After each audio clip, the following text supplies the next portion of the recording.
All right, everyone.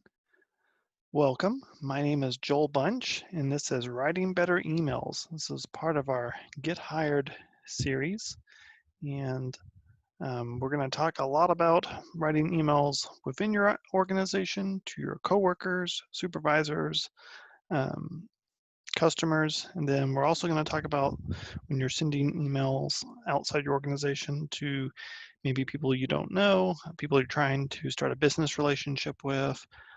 If you're looking for work, maybe someone you're trying to um, either have an interview with or gather more information about an industry or whatever it is. So we're going to talk more about that in our cold email section.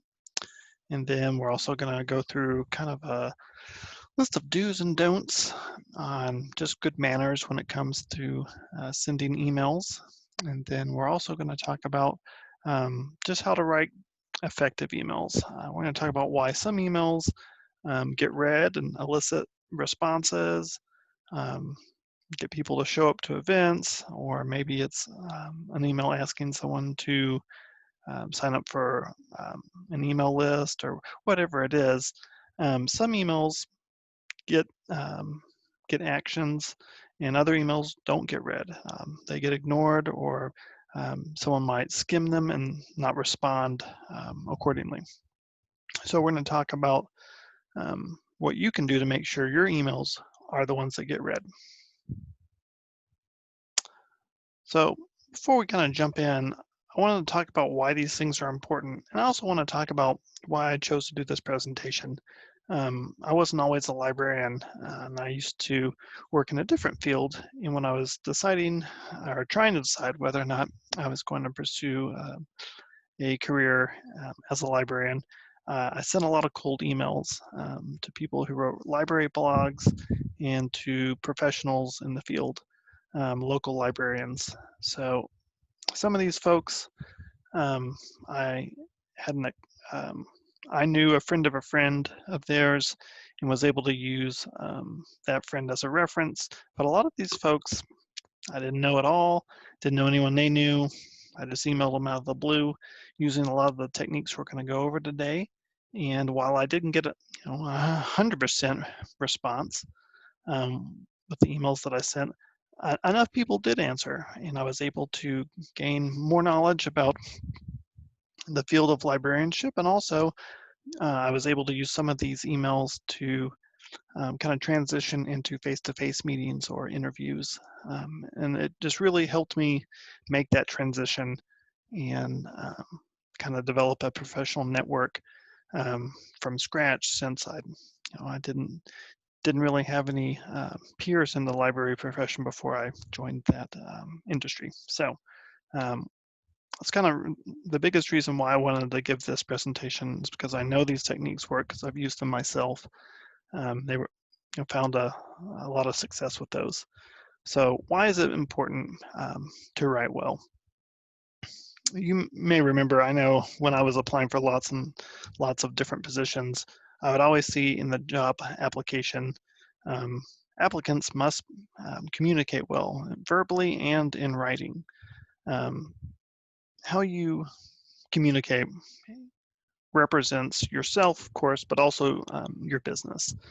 And employers want to know that the people they hire are going to represent their business well. And they want someone that can communicate well with them and with their coworkers.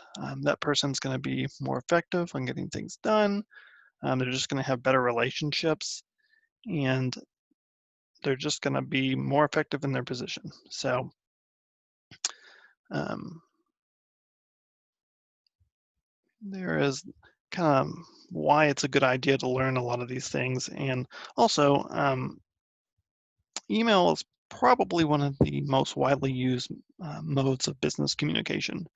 Obviously, you're still going to talk on the phone and have face-to-face meetings, but by and large, you're going to be communicating mainly on email, just because people are different time zones, or they just might not have time to, dedicate to a in-person meeting or a phone call. So just really important to master these skills. So I think of etiquette as just good manners. These are kind of your do's and don'ts.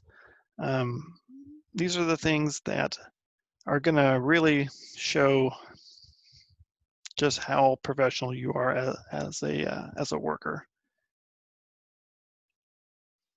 And they're just kind of good habits you want to build into your routine. So the first thing we're going to talk about is just when you inevitably get the email that's sent to everyone in your organization. Maybe it's from your director, your board of directors, but everyone got the same email, and maybe you have something you want to respond to this email. Now, you could hit reply all and send your response to everyone who got the original email. So let's say everyone in your organization. And maybe your response is pertinent to everyone in your organization. That would be an appropriate time to hit reply all. If it is not pertinent to everyone, let's say your director sent out this email and you have something you want to say specifically to them, or you have a question for them that really just applies to your position. People in other departments doesn't do anything for them. It's not important for them. It's not affecting their work whatsoever. But you hit reply all. Well, now they get this email that doesn't really have anything to do with them, and it contributes to something we will call email pollution. Everyone gets lots of emails. It's kind of the nature of having an email account. You're going to get lots of emails. Some of them are important, worth reading from A to Z. A lot of them may not be. So therefore, people have more emails than they have time to read them. And they don't need any more, and they certainly don't need more emails that don't even affect them on a professional level. So what I'm saying is you don't want to be a part of that email pollution.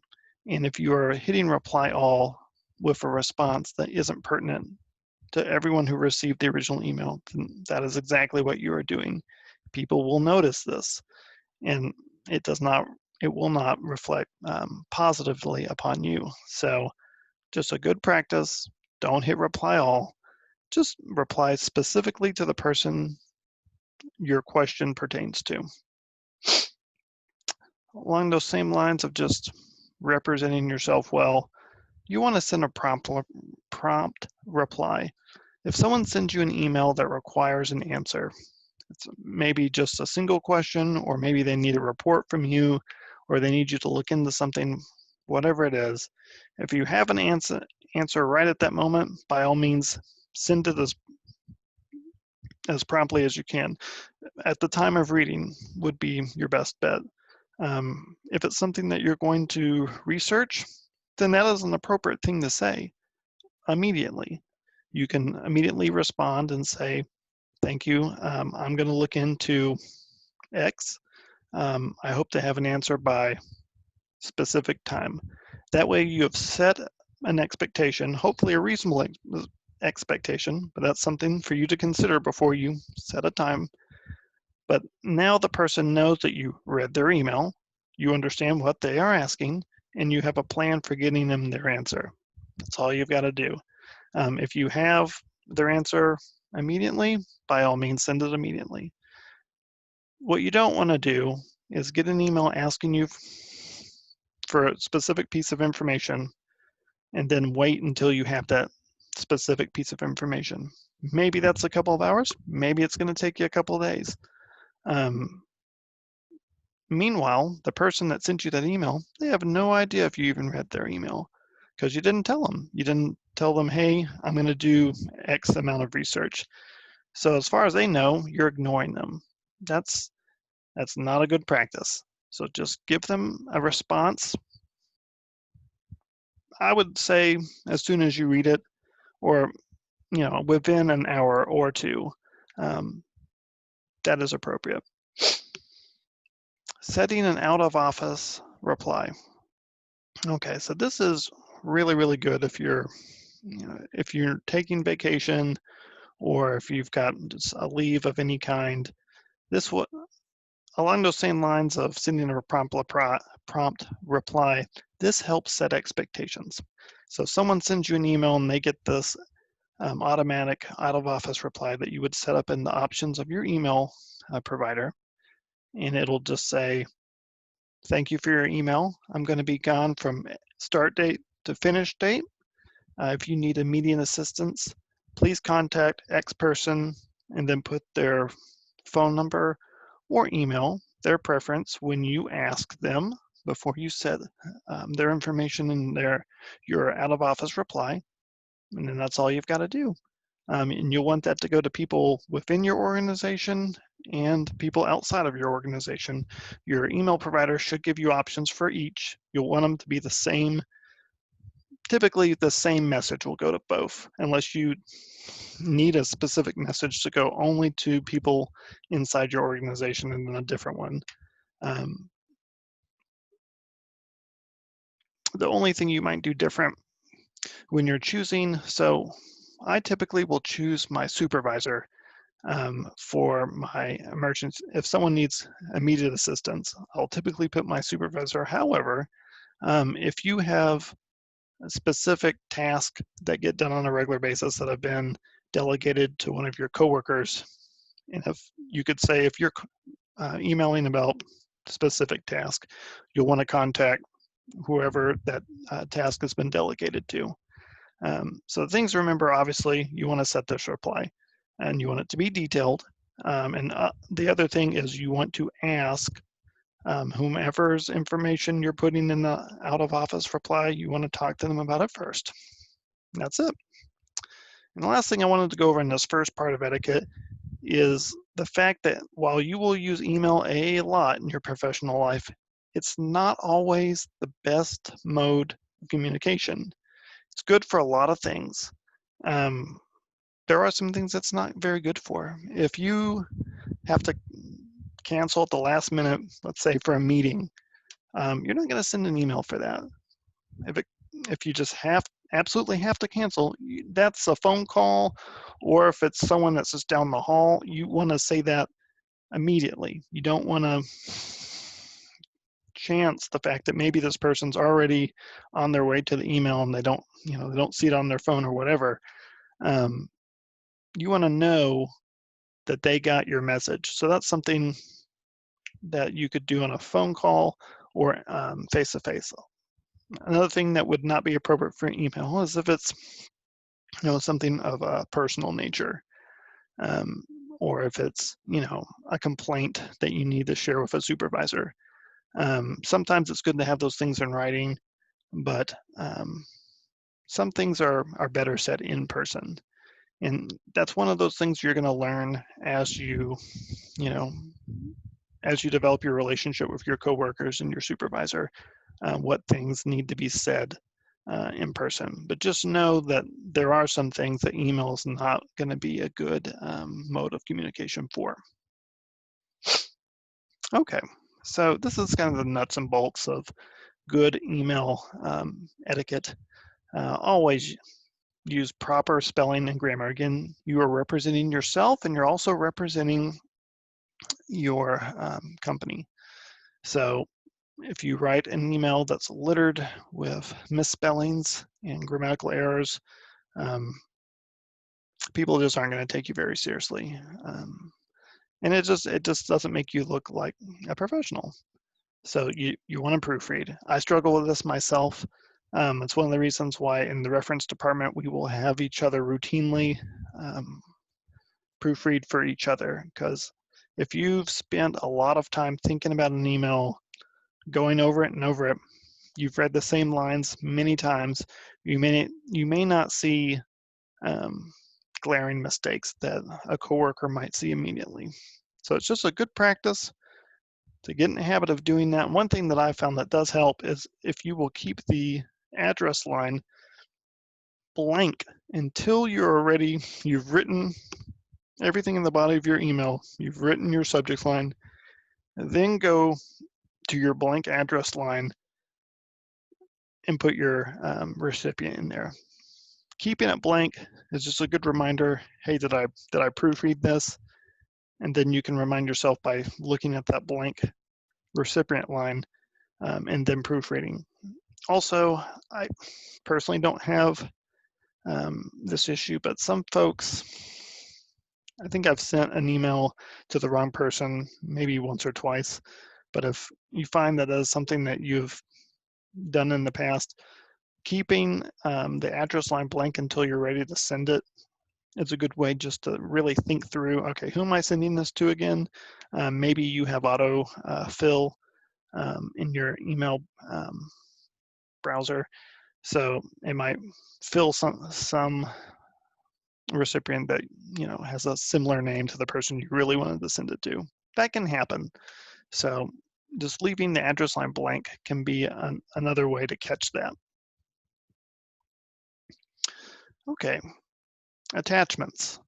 Give your attachment a detailed name.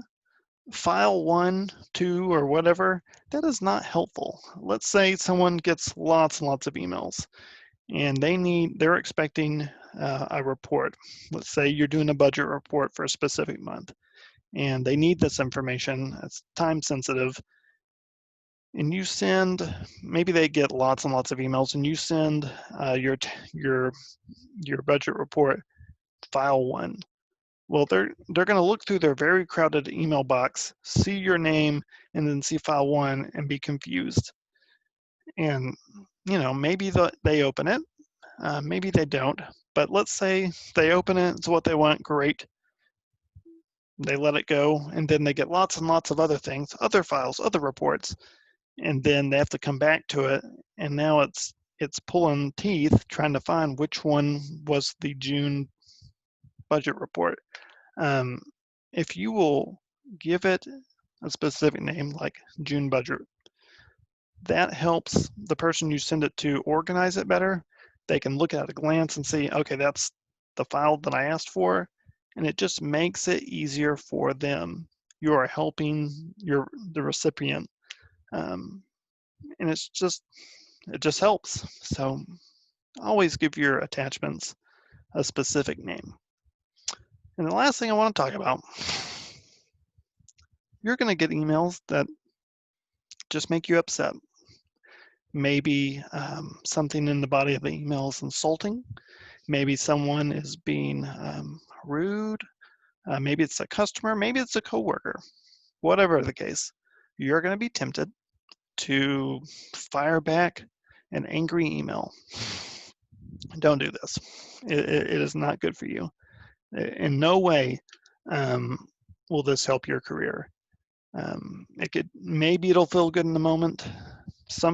I don't like to do this, but some people will write a blank email, so they leave the address line blank. And they get all this frustration out, and they immediately delete it. I personally think that's a waste of time. I think there are other ways to address those feelings without writing an email that might take you 5 or 10 minutes. But some people do that. Just if you have to write a response, and sometimes you will, sometimes you might have to respond to a customer or patron who has been very rude, but you still have to respond to them. You want to be positive. It's just going to be better in the long run, and you never know when your email is going to be saved or transferred to others. You just don't know after you send some angry email who's going to read it. That might be shared with a lot of people you wish hadn't seen you act like that or say those things. So bottom line, you don't want to send an insulting or angry email. It's just not good. So that's what I'm going to say about that. Okay, this is where we're going to talk about why some emails get responded to and others don't. Some emails get ignored and others actually elicit a response, whether that's answering a question, filling out a survey, whatever it is. It's all going to start with your subject line. We've been talking about folks getting too many emails, and this especially is important if you are sending out email blast. Maybe you've got like a customer list that's several hundred maybe emails, and you're sending out a monthly or a weekly email blast.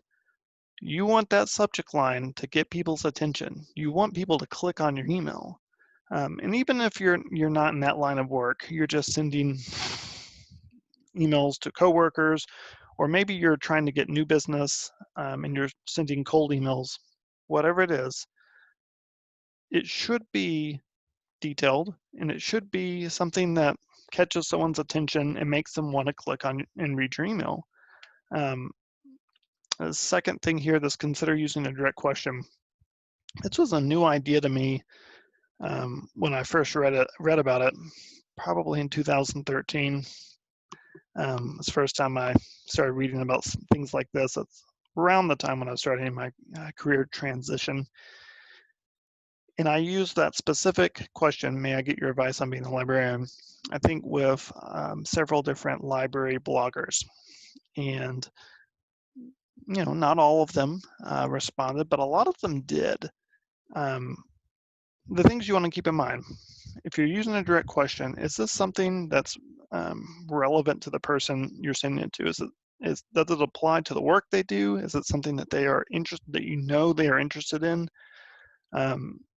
Is it something that's going to be, a question that they would actually want to answer? I found that to be very effective. And if you are asking for a piece of information that you need by a specific time, put that in the subject line with the question. And as it says, you're going to want to reiterate that question in the email, but putting, a very stripped down, the main point of your email, kind of summarizing that in the subject line as a question with a date can be very effective on getting a quick response. Because no one has enough time, as we just said earlier. It's the truth. People get a lot of emails, and if they see something that's like, it's a specific question, like, oh, I can answer that very quickly. Let me just open that up. Okay, gonna get that response. Took me less than a minute. That's more likely to get a response than a subject line that says, good morning. Oh, okay, that tells me nothing. It might be, 10 o'clock at night when I read this. That one's gonna, if I have a ton of emails to read, that one's not gonna be close to the top. It's just not. So, body of the email. Again, consider who you are writing to. If you're writing to a humongous group, that's one thing. That's gonna be, more general. If you are looking for work and you are sending an email like a cover letter, you're going to want to tailor that to the specific person you're reaching out to, or company, or whatever it is. You want that to be something that is detailed. The information applies to them. If you send a generic form letter, essentially, to a bunch of different people, they know that. People aren't stupid. They can see that, like, okay, they just changed the name and this is the same thing that probably everyone else got. This actually isn't really pertinent to my company or business. I'm ignoring this.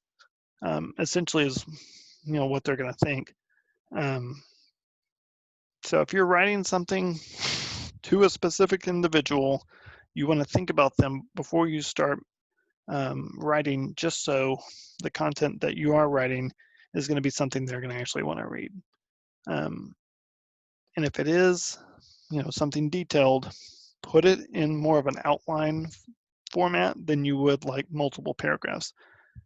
You're going to want to get to the point because no one has enough time. Do not beat around the bush. If you need to write paragraphs, fine, but the less the better. Or as it says kind of towards the end of here, if you need to send an attachment with a detailed name and then write something longer. But if you're writing something to somebody that needs to be, longer than a page, that needs to be an attachment, don't make them scroll. If someone opens up an email, especially if they don't know you personally, and they see immediately they're going to have to scroll through a bunch of stuff, they are not going to read that. They don't know you, and they don't owe you anything. So if you're trying to get someone's attention, especially if it's someone you don't know, make it very, very brief. And if you do an outline that helps them skim, which they were going to do anyway, so help them do that. The last thing I want to talk about here is how you close your email. This can be like best or sincerely, things like that. Those are closings.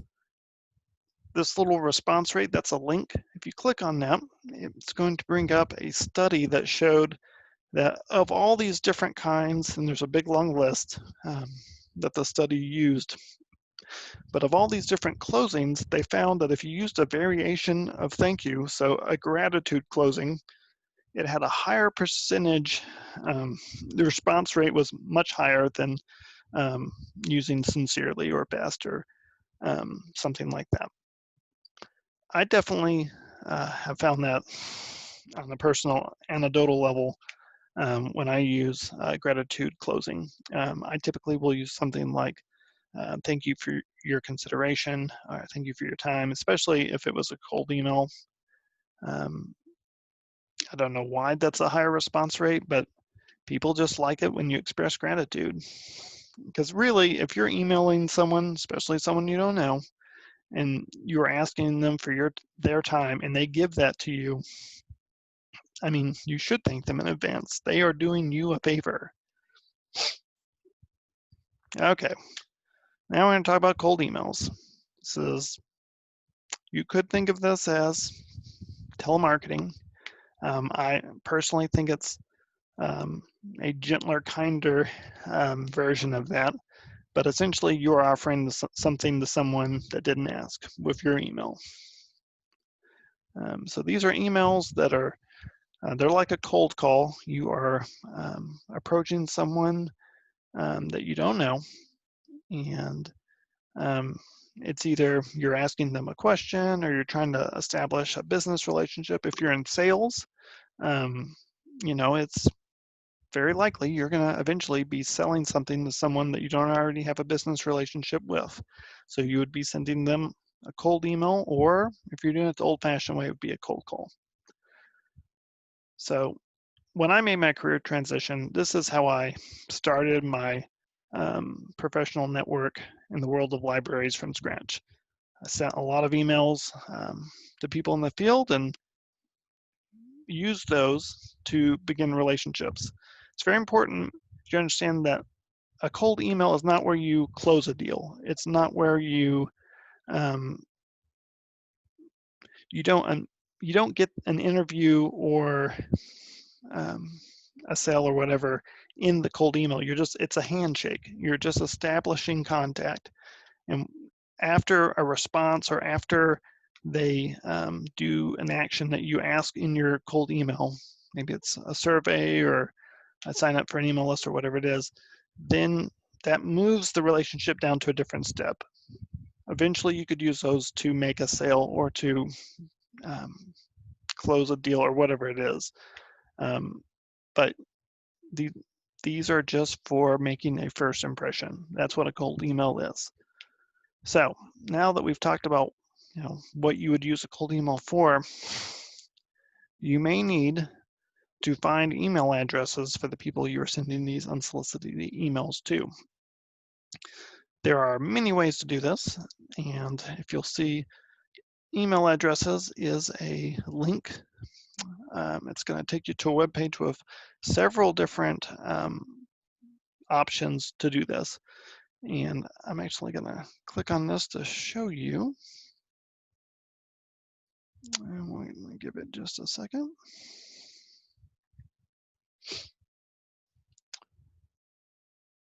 You can guess. Guessing can be an effective way to do this. And this article will teach you ways to guess and to verify your guess.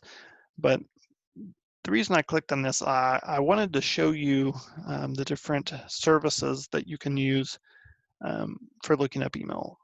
So the article goes through 8 different ones, and I want to talk about the last one, Name the Email, because it is free. It's a Chrome extension. And we'll look at the results here. You'll see that it was the best one they used. Some of the others were pay sites. If you're looking for work, if you're trying to do what I did and establish a professional network on a smaller scale, meaning you're not trying to use these services to look up large numbers of email addresses, I would definitely not pay money for a service. I don't believe that's a wise investment. So using an extension of Chrome, which is just, it's essentially just an extra option to the Chrome browser. They used Name the Email to look up 100 different email addresses. It found 91 of those correctly. It didn't find any that were incorrect, but the other 9 it just didn't find. So that was the highest percentage of the different tools that they used. But email lookup services just make up one of 7 different options that you could use to find someone's email if you don't already have it. When I was doing this, what I did was just using a business directory, or a lot of the places or the people I was trying to get a hold of, like library bloggers and different things, they posted their contact information on their websites. So if you're trying to locate someone's email address who doesn't do that, then using the different techniques in that article, great place to start. So again, as we talked about in the content section, you want to write a very brief, direct email. Again, this is a first impression. This is a handshake. So if you have like a really short, this would be the email equivalent of an elevator pitch. So very brief, hello, I'm so-and-so, I'm doing such and such, I'm contacting you because X. I would really appreciate it if you could do Y. Those can be all sorts of different things, but it really shouldn't be more than a few sentences, with your name. You're just making the first impression. So that's pretty much it for cold emails. And that's pretty much it for this presentation. Thank you so much for being a part of our Get Hired series. Keep an eye on the faylib.org website on the calendar section, because we will have more every Wednesday, and we will have all of these cataloged. You can view them at any time. And if you have any questions, you can contact me at jbunch@faylib.org. Would love to hear any feedback, and have a good day. Thank you.